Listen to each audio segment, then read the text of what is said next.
you're there trying to talk to your best mates about these big decisions, but they're at the same time, they're the CEOs of the team that you're potentially leaving. If we're making mistakes repeatedly and we're not taking steps forward, then that's when it'll become more frustrating as a group. If we can get off the start line and then execute maneuvers around the racetrack, that's like a really good stepping stone in the right direction.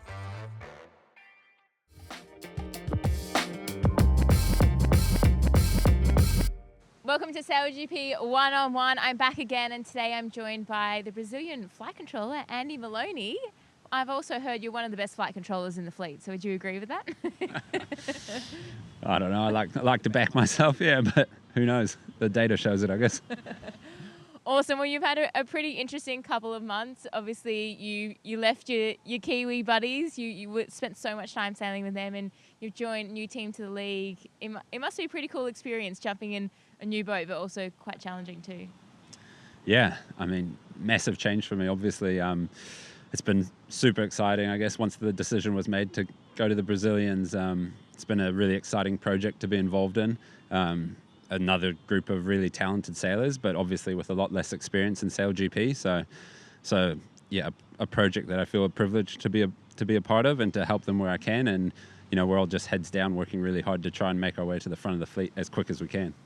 I mean, what's that been like? I mean, it's pretty hard to sail in F50, but with such a new group, how much have you been sort of leading and trying to coach everyone through it while also do your job really well?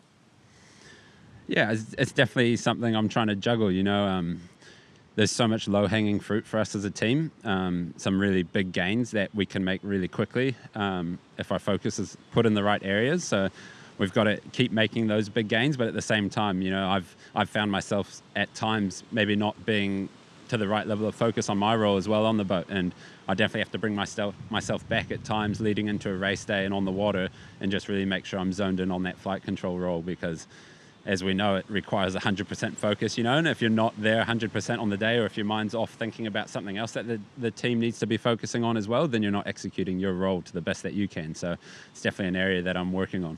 And not only have you jumped in a new team, but you've also got new foils to deal with as well. So you're learning at the same time. Yeah, exactly. That added a whole new element to it in Auckland. There was plenty going on that week.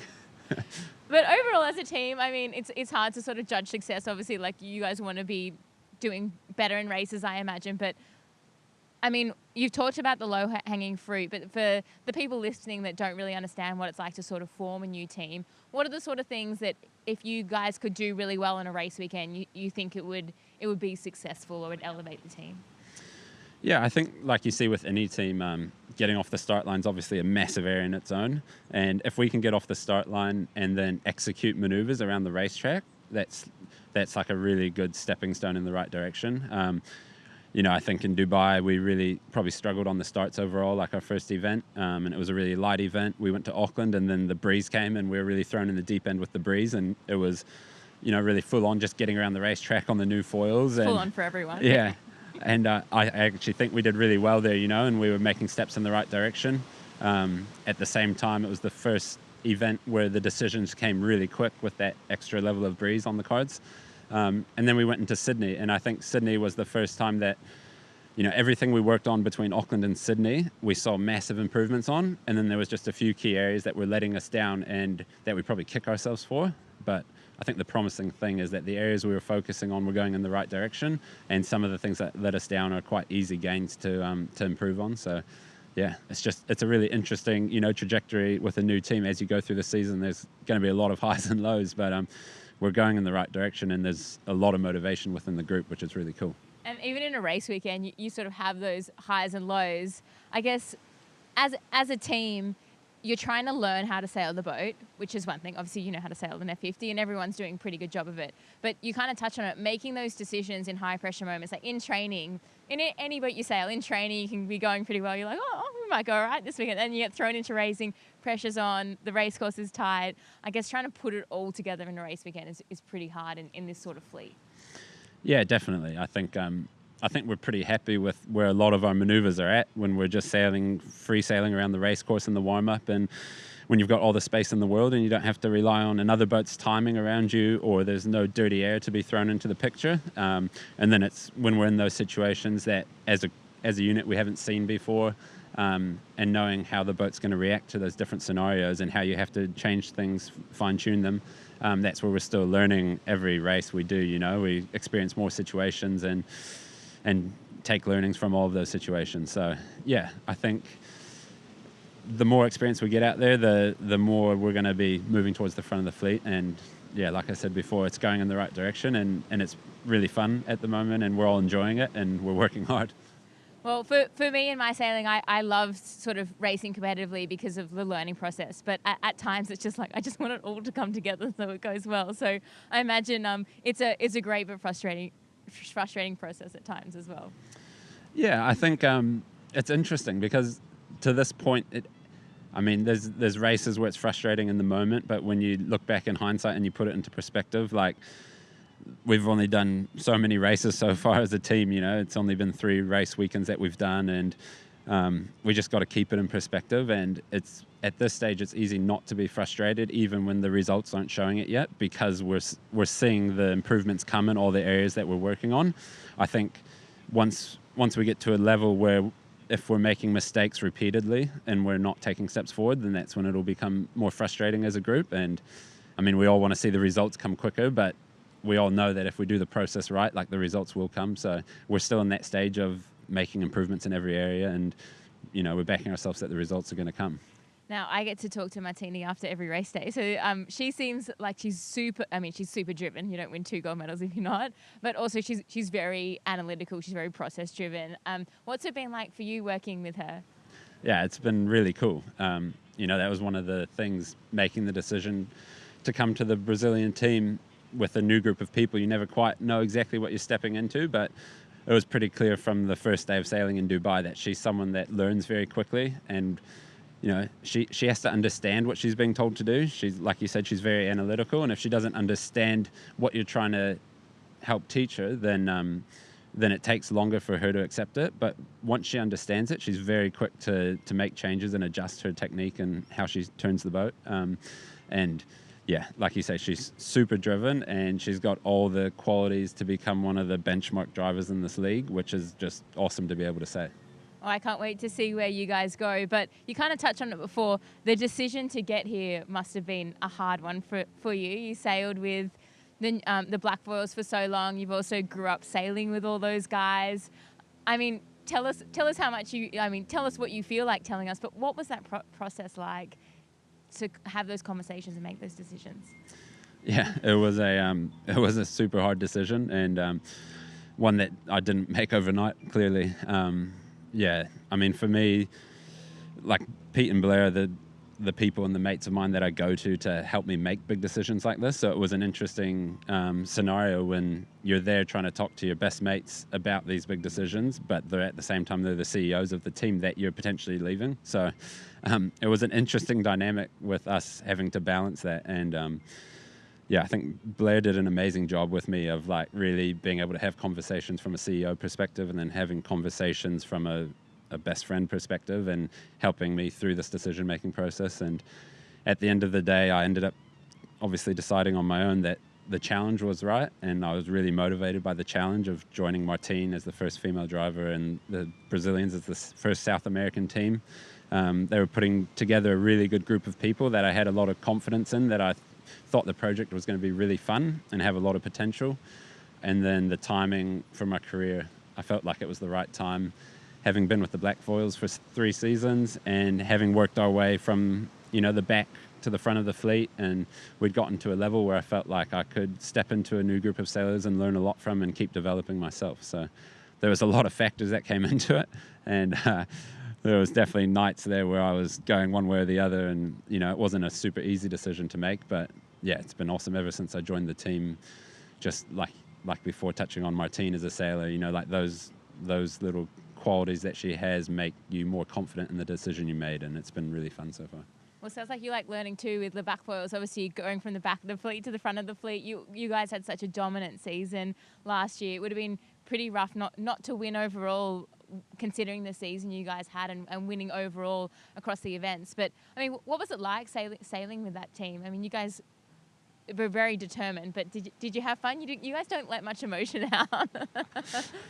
Yeah, no, we definitely have a lot of fun. You know, we've sailed together for so long, and at events you spend so much time together as well that I think as really good mates, it's interesting when you're at an event, you definitely have fun, but you don't end up spending the same quality time with each other outside of sailing. So it's been interesting stepping out of the team and actually probably having more good catch-ups on a like friends level than what I would if I was actually in the black foil still. So that's been cool to just catch up and go out for dinner with Blair at, in Dubai or in Auckland. It's been really nice. But yeah, as a team, like you said, we had sailed together for so long and we all knew each other extremely well, and everything happened, very, very seamlessly in that team. And yeah, it's been a really cool opportunity for me to step into a team of a whole bunch of extremely talented sailors, like we speak about Martine, but also with Lee and Paul Goodison and Marco and Mateus. Everyone in the team's extremely talented. So I'm definitely learning a lot from sailing with everyone. Yeah, it's cool to be able to shift that professional perspective back to a friendship. And you kind of touched on the characters within the Brazilian team. I guess you knew the other guys so well, guys and girls. But when you go to a new team, like in my experience, you've got to learn how they sail. Might have a different style. They might have a different communication. They might think in a different way. So has that been sort of challenging and exciting as well? Like just looking at it from a different perspective when you sailed for someone for a decade and then you jump into another boat? Yeah, definitely. The Brazilians, they've got a lot of flair and they're really emotional and excited bunch of people. So it's been cool stepping into that environment and to see them all feeding off each other, and getting excited for a race day. And, when you do have a good race, the sort of emotion that come out, like you said, maybe us as Kiwis, we don't let that emotion out quite so much until we actually win the event. So yeah, no, it's been really cool to step into that new group. A little bit about your journey now as a sailor. We kind of touched on the success you've had with Pete and Blair, but in the America's Cup world. But going back a little bit further, I mean, as a young sailor, you were super successful. You campaigned for the Olympics. You missed out on that, but you really took the opportunity of, not making the Olympics in Rio and diving into trying to become a really good cyclor at the time, and joining Emirates Team New Zealand, that's now become one of the most successful teams in America's Cup history.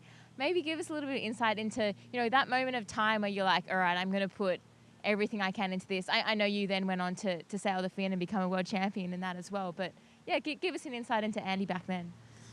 Yeah, I guess like you touched on, I sailed the Laser for I don't remember how many years. I campaigned in that for probably 2.5 Olympic cycles, so probably 10 years or so.